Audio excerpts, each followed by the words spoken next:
You know that Zillow in general, and maybe even specifically Korranberg, is a pretty quiet city. Um, the gnomes are more likely to keep an eye on their neighbors and self police. Some of that with the help of an organization, a not so secret organization known as the Trust. So mostly you don't see outright daylight robbery and things like that. There might be theft and such, but if you can pull it off in such a way that you can't be, if there's no evidence, then no problem. But if you cause trouble, you know that the trust usually intercepts you before you have an opportunity to do so. To that end, you believe that this night guardsman thing is really a formality for the purpose of insurance. You know that there's an upcoming exhibit here at Bezelwick's that is insured by House Kundrak, basically, and that they required, several armed guards as a part of this. Like I said, just a formality. You're on the third night of this watch, and the previous two nights have been mind-numbingly boring. Two hobgoblins burst forth from that alleyway just a short ways down the street from where you guys, up the street, I guess, from where you guys are presently. It seems like because they knew that they were spotted, they just decided to make themselves known. So to that end, maybe we should go ahead and roll for initiative. That's when I hear, a ghost, we need you. And so there's that moment of like, I look over and I look back, like, what do I do? What do I do? Cut to, I come running into the scene and there's a glow inside my mouth as if I've quickly stuffed that effer-burning thing inside there. Because I don't actually move my mouth when I talk, so there's just an opening there. So there's this red light come out as I run up. What is happening, Talion? Till Devade. Why do you need a ghost? You hear the telltale sound of like space or air being displaced ever so gently, like a low key bamf, as an individual apparently drawing line of sight from the glass dome on the roof teleports down to the floor, and pulls aside the cover that you left on the exhibit here, and finds the case empty, and then turns over their shoulder and just snarls at you. It was like that when I got here, I promise. But that's very muffled. Oh, no, your mouth doesn't move. Okay, I see. Yeah. So you see the Dakani, or the hobgoblin rather, woman in front of you take a step back and then just kind of disapparate into the shadows, just becoming one with the darkness that kind of just coalesces around her feet and eventually like envelops her. She is going to teleport here into the street, and then she is going to... That is an action that she has available. She is then going to book it. She's cheesing it, and she gets about yay far. I'll say she has a little bit of cover. I'm going to give her a little bit of a bonus, but you might be able to, James McAvoy bend a bullet around or something. We're not bending the bullet. We're going to bend a javelin of lightning. Oh, Jeebus. All right. Quick toss. I think that's fair. All right. Quick flourish of her hands and a few words of power. She becomes quite speedy, casting Expeditious Retreat, a carriage to arrive, bearing a kind of haughty-looking gnome in like a fine set of pajamas, basically, your like blue satin with silver stars and things like that, almost like a wizard's robe of sleepy time. But this is who you imagine to be, and who introduces himself quickly to you all as Esco Bezelwick, and he demands to know what has passed here. Gentlemen, let me deal with Mr. Bezelwick. Mr. Bezelwick,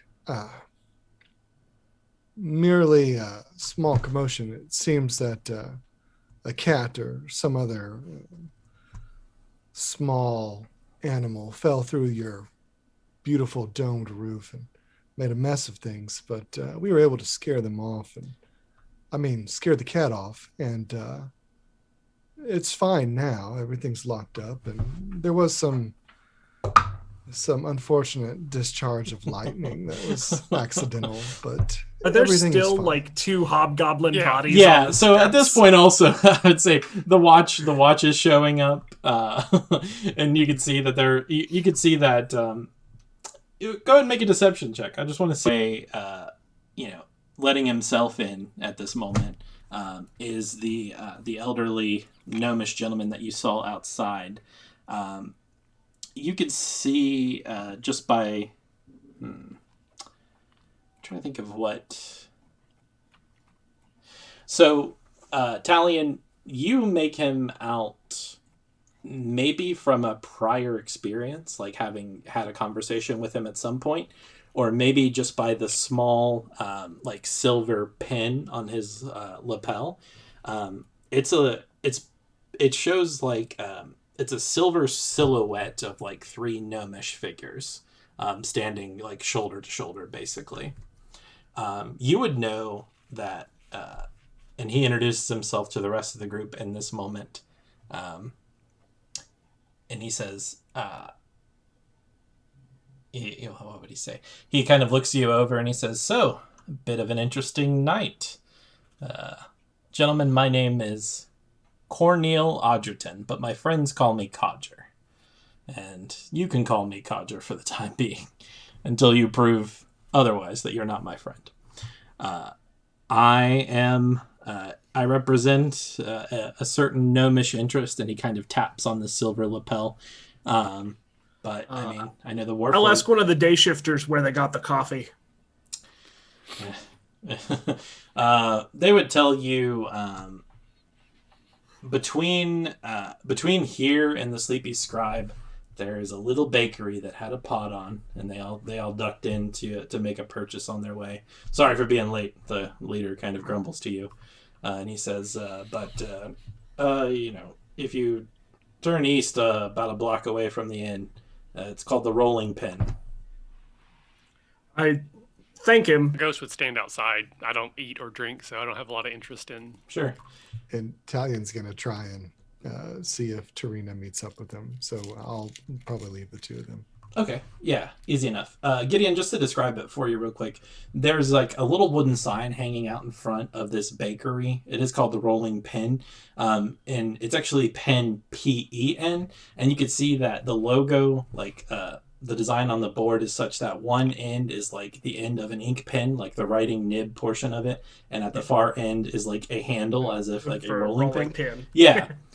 You get this. Clever. Yeah, you get the sense that it's 2 elderly-ish gnomes, or at least up in their years a bit, and it's a husband and wife team. So yeah, they have the croissants. They have, they put another pot of coffee on when they see you roll in, because the gnomish pots are a little smaller. But as that's kind of burbling up, you strike up the conversation.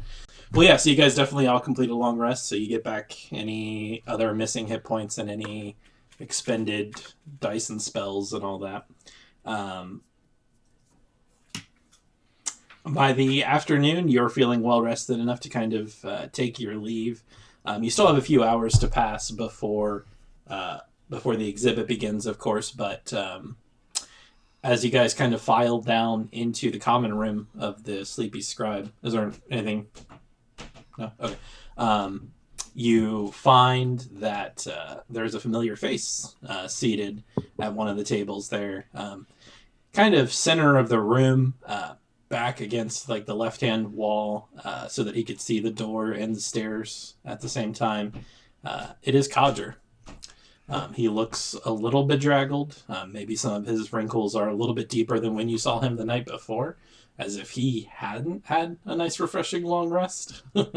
But he's seated with his cane kind of across his lap, and when he sees the lot of you file down the stairs, he holds up that cane and kind of gestures for you to come hither.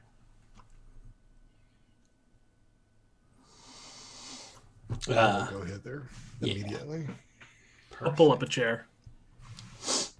Well, actually, as you get closer to pull up a chair, he actually does kind of get to his feet, maybe with a little bit of a grumble, and he kind of gestures for you all to follow. The conversation that burbles up is he actually just kind of tells you all, like, I wanted something less interesting to finish out the night, and what I found here so far is more interesting. Yeah, it's better that I show you. And basically, there's like spokes radiating off from this that are like short hallways leading to doors. He leads you to one beyond the desk, one of the private study chambers, it seems. But as the door opens, you can see the stone floor arrayed in front of you, but it leads out into pitch black. Like in every direction, there are no walls. There is no ceiling. There's just a short stone walkway, maybe about 20 feet or so, leading out to a stone platform with no railing or anything like that. A small column in the center of that platform, and a little orange stone seated on top of that column. But for all intents and purposes, it is a walkway to an abyss, as near as you can tell. Echo! No echo. So Codger kind of makes sure that you guys are all standing around the platform, a safe distance away from the edge and away from the walkway that you took to get here. And he looks to the catalog stone seated there, and he says, resume. The moment that he calls up for it to resume, the catalog stone flares to light. It was just kind of like an inert orange gem, but it becomes like a softly glowing orange gem. And out of the abyss, similar to that scene in The Matrix, shelves of books just rush out of the darkness, sealing in a complete circle the space around you, cutting you off from the walkway that would allow you to leave, just entombed in a private chamber of books summoned by this magical stone. There are some other points of interest that come rushing to fill in the room. It seems that this room isn't in perfect condition. A wooden desk stands overturned to like the north of you, basically, and a chair that was seated at it is also just like clattered to the floor, spilling from that desk. Basically, like as the room like fills in with all of this, you could see that like books fly off the shelf and take a seat on the desk, and then the desk is overturned and all the books spill out on top of it, and the chair tips over, and spiraling out of the darkness end over end and kind of landing in a semi-prone position is the petrified figure. You immediately, your first thought may be that it is a statue, but it is clearly an odd place for a statue and an odd statue to have been manufactured. Codger points his cane at the petrified man, and he says, that there is Verdun Top. He is the quote-unquote anonymous benefactor who has provided the gems that will be on display at the Treasure of the Seawall event this evening. I don't think he was stoned when he came into town, gentlemen. But you can see, and he like points his cane in a 360 around you. No way in or out. He came in last night, requested the catalog stone on Dakani history. He paid to rent the chamber for a time, and the clerk from last night apparently forgot to make sure that he cleared out. So when your brother, and he gestures to Talion, took shift this morning, he saw that there was a study chamber still in use, and he was able to summon an administrator and have it dispelled. And when it was dispelled, it came apart in pieces. And the last piece that they saw before it was stored in this extra dimensional whatever you was the petrified corpse of a man that came here to study. Looking at one of the overturned books and picking it up and turning it over, it seems like it flopped onto the page that it was maybe like last opened to, or maybe as it was falling it opened to this page or whatever. But with that good of an investigation check, you see that there is a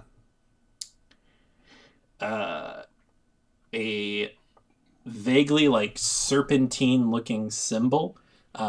Looks like a scorch mark or something. And it's surrounded by like a sort of like orangish red color. It kind of underlies the text of the page. Are you trained in Arcana? I think you are, right? I am. You can make an Arcana roll for me if you'd like. Okay. 18 plus Very good. 5, 23. My best roll of the night. Come on, Arcana. Because that's what you want from a Warforged wizard, to be good at investigation and knowing stuff. Yeah. Taking a look at the remnants of what you're seeing here, the orangish red color, the serpentine shape, the fact that it's like the text that's surrounding it looks pretty mundane. This seems to you like some sort of sigil spell, something inscribed on a page and dormant until activated. Usually, sometimes these are traps about reading the text, but like with an 18, you're fairly certain that it was a one-time use and it's been discharged, and what you're looking at is like an arcane scorch mark or like an arcane shell casing, evidence that magic had transpired here. What's the book about? Like, So- if there was an assassin that was if there was an assassin that knew he's going to go for this book, Right. So they'd have to know what he's researching is important for some reason. knowing that the spell has been discharged, you take a look at the title first, perhaps, and it is titled The Heirs of Deccan, An Examination of Goblinloid History and Recent Events, Volume 1. You can see that since the spell has been discharged, it seems like it's not dangerous to read the text.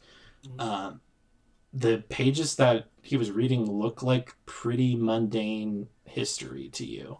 Behind, some relics of their magical craftsmanship, many of which were just very practical artifice geared towards weapons and armor and things of that nature.